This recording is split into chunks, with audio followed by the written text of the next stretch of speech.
Mr. President. Senator from Vermont is recognized. Mr. President, there is a war going on in this country, and I'm not referring to the war in Iraq or the war in Afghanistan. I'm talking about a war being waged by some of the wealthiest and most powerful people in this country against the working families of the United States of America, against the disappearing and shrinking middle class of our country. The reality is that many of the nation's billionaires are on the warpath. They want more, more, more.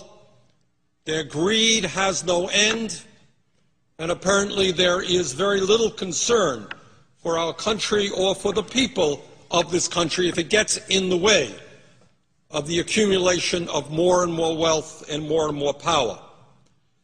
Mr. President, in the year 2007, the top 1% of all income earners in the United States made 23.5% of all income. Top 1% earned 23.5% of all income, more than the entire bottom 50%. That's apparently not enough.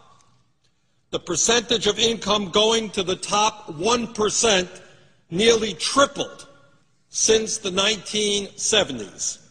In the mid-1970s, the top 1% earned about 8% of all income.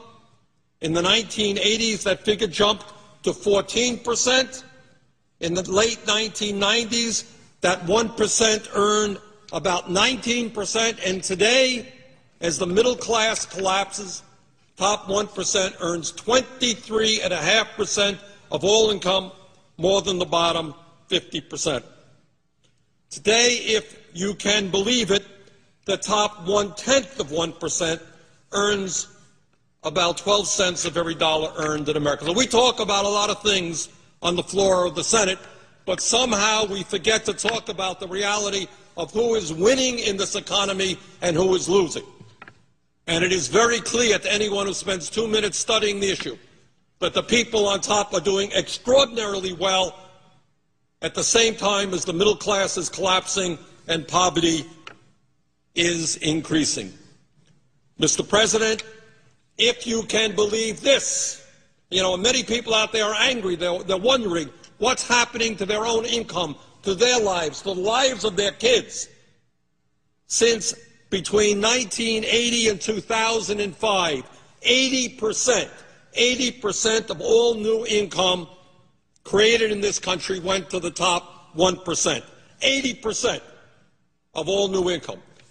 And that's why people are wondering and asking, what's going on in my life? How come I'm working longer hours for lower wages? How come I'm worrying about whether my kids will have as good a standard of living as I've had? From 1980 to 2005, 80% of all income went to the top 1%. Today, the Wall Street executives, the crooks on Wall Street whose actions resulted in the severe recession that we are in right now, the people whose actions, illegal actions, reckless actions, have resulted in millions of Americans losing their jobs, their homes, their savings. Guess what? After we bail them out, the CEOs today are now earning more money than they did before the bailout. Mr. President, while the middle class in this country collapses and the rich become much richer, the United States now has by far the most unequal distribution of income and wealth of any major country on earth. When we were in school, we used to read the textbooks which talked about the banana republics in Latin America. We used to read the books about countries in which a handful of people owned and controlled most of the wealth of those countries. Well, guess what? That's exactly what is happening in the United States today. Mr. President, the wealthiest people in this country, not all of them, by the way, not all of them. There are many wealthy people in this country who understand and are proud to be Americans, who understand that one of the things that's important is that all of us do well. But there are, on the other hand, many others whose apparently only concern is more and more wealth and more power for themselves.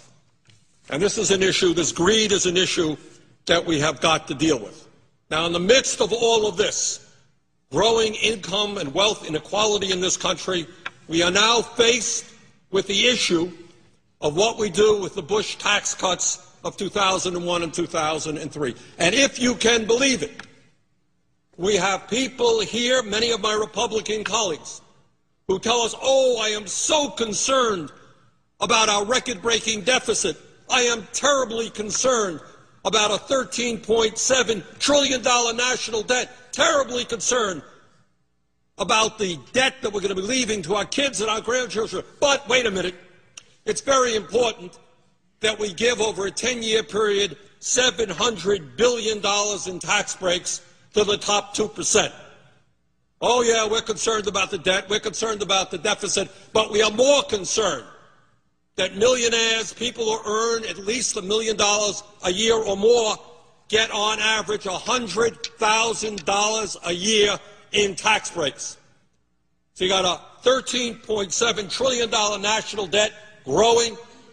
You've got growing income inequality, top 1% earning more income than the bottom 50%. But the highest priority of many of my Republican colleagues is to make sure that millionaires and billionaires get more tax breaks.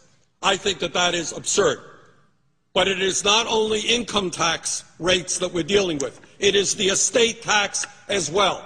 And let's be clear, while some of my friends want to eliminate completely the estate tax, which has been in existence in this country since 1916, let us be clear that every nickel of benefit, all of those benefits, will go to the top 0.3%. And if we did, as some of my friends would like, eliminate the estate tax completely, it would cost us $1 trillion in revenue over a 10-year period, all of the benefits going to the top 0.3%. So I am sure that in a little while my friends are going to come down to the floor and say, we're very concerned about the deficit, we're very concerned about the national debt, but you know what we're more concerned about? Giving huge tax breaks to the wealthiest people in this country. But, Mr. President, the tax issue is just one part of what some of our wealthy friends want to see happen in this country. The reality is that many of these folks want to bring the United States back to where we were in the 1920s. And they want to do their best to eliminate all traces of social legislation which working families fought tooth and nail to develop to bring a modicum of stability and security to their lives. There are people out there, not all, but there are some who want to privatize or completely eliminate Social Security. They want to privatize or cut back substantially on Medicare. Yeah, if you're 75 years of age and you have no money, good luck to you getting your health insurance at an affordable cost from a private insurance company. I am just sure there are all kinds of private insurance companies out there just delighted to take care of low-income seniors who are struggling with cancer or another disease. Mr. President, furthermore, there are corporate leaders out there and many members of Congress who not only want to continue, they want to expand our disastrous trade policies. My wife and I went shopping the other day, started our Christmas shopping. And we looked, and virtually every product that was out there in the store, consumer products, was China, China, and China. We seem to be a country in which we have a 51st state named China, which is producing virtually all of the products that we as Americans consume. Our trade policy has resulted in the loss of millions of good-paying jobs as large corporations and CEOs have said, why do I want to reinvest in America when I can go to countries where people are paid 50 cents, 75 cents an hour? That's what I'm going to do, to heck with the working people of this country. So not only are we saddled with this disastrous trade policy? There are people who actually want to expand it. Now, one of the things that we're going to see going on is that while we struggle with a record-breaking deficit and a large national debt caused by the wars in Iraq and Afghanistan, caused by tax breaks for the wealthy, caused by an unpaid-for Medicare Part D prescription drug program, caused by the Wall Street bailout, driving up the deficit, driving up the national debt. That some people can say, oh, my goodness, we got all of those expenses, and then we got to give tax breaks to millionaires and billionaires, but we want to balance the budget. Gee, how are we going to do that? Well, obviously, we know how they're going to do that. We're going to cut back on health care. We're going to cut back on education. We're going to cut back on child care. We're going to cut back on Pell programs. We just don't have enough money for working families and their needs. We're going to cut back on food stamps. We're surely not going to expand unemployment compensation. We got a higher priority, Mr. President. We have got to give tax breaks to billionaires. I mean, that's what this whole place is about, isn't it? They fund the campaigns. They get what's due them. Mr. President, amazingly enough, we have our friends on Wall Street, the CEOs of the large financial institutions. They want to rescind or slow down many of the provisions, the very modest provisions in the financial reform bill. I voted for the financial reform bill, but I will tell you clearly it did not go anywhere near far enough, but it went too far for our Wall Street friends and their lobbyists who are all over here. And for the hundreds of millions of dollars Wall Street spends on this place, they want to rescind, slow down some of the reforms there. These people want to cut back on the powers of the EPA and the Department of Energy so that ExxonMobil can remain the most profitable corporation in world history, while oil and coal companies continue to pollute our air and our water. Last year, ExxonMobil made $19 billion in profit. Guess what? They paid zero in taxes. They got a $156 million refund from the IRS. I guess that's not good enough. We've got to give the oil companies even more tax breaks. So, Mr. President, I think that's where we are. We've got to own up to it. There is a war going on. The middle class is struggling for existence, and they're taking on some of the wealthiest and most powerful forces in the world whose greed has no end. And if we don't begin to stand together and start representing those families, there will not be a middle class in this country. Mr. President, with that, I would yield the floor. President. Senator from